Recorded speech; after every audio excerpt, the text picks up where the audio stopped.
What up? T-Bob here. And Jake as well. And look at you. You done stumbled upon little OTB Saints, where we bring you all the latest black and gold coverage. Who are the Saints going to draft? Who's going to be their quarterback? What does the salary cap look like? All that information and more.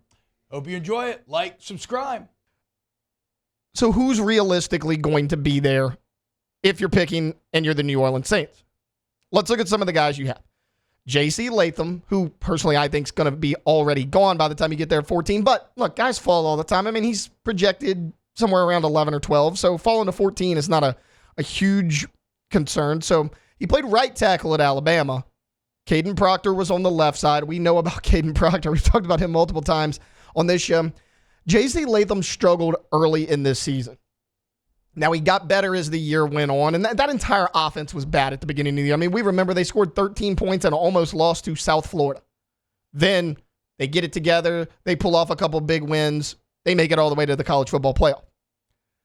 So I wouldn't be mad at J.C. Latham. I think there's better options out there, plus the fact that he's never played left tackle is a little concerning to me. Olu Fashanu, for the longest time, I was like, this is the guy you grab. He's a pure left tackle, one of the best pure left tackles in this draft. He's got a big body. He's got a wide base. He is your prototypical blindside blocker. This is the guy that I have wanted the Saints to take all along leading up to this draft. And I'd still be thrilled with this selection. But something occurred yesterday around noon that kind of threw a wrench in things. New Orleans Saints offensive lineman James Hurst announced his retirement from the NFL at only 32 years old. Now, Hurst is never a Pro Bowl caliber player or an all-pro selection, but he was just a really solid player for you and could basically play every single position. We all remember when he was signed, right? So he was the undrafted free agent out of North Carolina. He went to the Baltimore Ravens, spent about 5 or 6 seasons there. You signed him in 2020.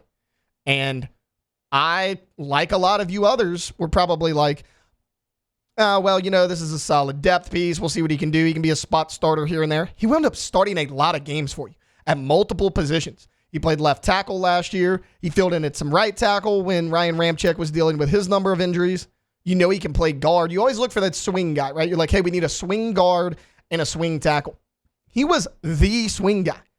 He could play guard and tackle both sides of the line of scrimmage. And the only spot I never saw him play was center. I imagine he could do that as well. So while you're not losing a Pro Bowl caliber player, you're losing a very valuable depth piece and a guy that was potentially up for a starting spot this year. I mean, we don't know what was going to happen on the other side of Cesar Ruiz. What is Ryan Ramczyk's deal? Also, Andrus Peat, not under contract right now. He's a free agent. Do you bring him back? You almost have to at this point. If you remember, they had to put him at left tackle last year, and he was kind of a calming presence out there. He kind of managed things as best he could. It was better than what you had at the beginning of the year. And then he's been a starting guard for this team for a long time. Now, he's battled injuries as well. He's had inconsistent play, but it's better than what's currently on your roster. You thought Hurst was going to be that guy, and now that he's out the door and retired, I think you got to bring Andrus Peat back. So I tell you all that to tell you this. You may have to draft a player that can play guard or tackle. Again, I think Fashanu is a excellent left tackle. I think he's your prototypical blindside blocker. I don't know if that's what you need because you need so much help on the offensive line. Now, the guy I first looked at was Troy Fautanu from Washington. He's 6'4", he's 317. He's played guard and tackle in college. He was on that really good Washington offensive line that was up for all those postseason awards. That was the guy I was kind of looking at when I was like, hey, you got a guy that can play guard or tackle. The issue is, when the Pittsburgh Steelers brought him in for a visit, Sports Illustrated's Albert Breer said that Fautanu was flagged with a knee injury. It was one that was described like it shouldn't be a problem in the short term, but it could wind up impacting his longevity in the pros somewhere down the road. That sounds a lot like Ryan Ramczyk. And he wasn't even flagged for an injury coming out, but that knee injury's gotten progressively worse. Nick Underhill came on this show a couple days ago and said he's not even sure if Ryan Ramczyk will ever play again. Can you really take that risk with a guy like Troy Fautanu in the first round? I don't think you can. So it brings me to Taliese Fuaga. I think this is your guy. He has the ability to play guard. A lot of these draft experts even project him at guard. Can he play left tackle?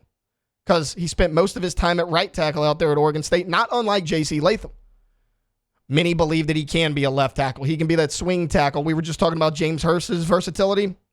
Fuaga's kind of cut from that same cloth. He's also probably the best run blocker out of these groups of tackles that we're bringing up. Your running game was bad last year. Alvin Kamara's getting older. And in my opinion, outside of Eric McCoy at center, with the injury concerns and the uncertainty surrounding Ryan Ramczyk, I think you need somebody at every single position on your offensive line outside of center. So again, while I think Olu Fashanu is probably the best pure left tackle out of this group, Taliese Fuaga is the most versatile, and you have to hit on this first-round pick. Not to say that Fashanu's a bust and he's not a good pick. He is, but if you bring in a left tackle and everybody else on your offensive line is still bad, you still don't have a good offensive line. At least in this spot, you grab Fuaga. You know he can play tackle. You're pretty sure he can play guard. He's a good pass blocker and a good run blocker. You can fit him somewhere. It goes back to Trevor Penning, right? You drafted him to be your left tackle. He hasn't. I mean, he is in the category of being called a bust. You've tried him at guard. Can he play guard? Mickey Loomis met with the media the other day and he was like, look, we still kind of view him as a tackle, but we're going to train him at guard as well. With a guy like Fuaga, as versatile as he is, as talented as he is, he's got the size. Wherever you put Penning, you can stick Fuaga at the other side, as long as you trust Penning to be in that starting lineup. There are other options because there are a lot of free agents still left on the board. However, I don't know how much the Saints are going to be willing to pay. Now, we talked about Andrus Peat. I think they need to bring Andrus Peat back because you're so thin and you have no depth on this offensive line. But you need guard and tackles. Now, Pete's listed as a guard in free agency, but we saw him play left tackle. He weathered the storm a little bit for you last year. He can kind of do both. Who else is out there? Mekhi Becton is a guy to look at. He just got off of his rookie deal with the New York Jets. He's only 25 years old. He's that right tackle, though. He's never played left tackle in the NFL. A lot of people thought coming in that he was going to be that left tackle. He struggled at it early on. The Jets stuck him there on the right side, and he was serviceable for him. I mean, he was talented enough to be a first-round pick, big guy, about 6'8". That's somebody you would bring in as an insurance policy if you're really not sure about Ryan Ramczyk. But how much are you willing to pay Mekhi Becton? What about Donovan Smith, the left tackle that was at Kansas City last year? Really good left tackle, only 30 years old. Again, I think he's going to command a lot more money. That's part of the reason him and Kansas City couldn't come to an agreement is because he wanted more money than they were willing to pay him.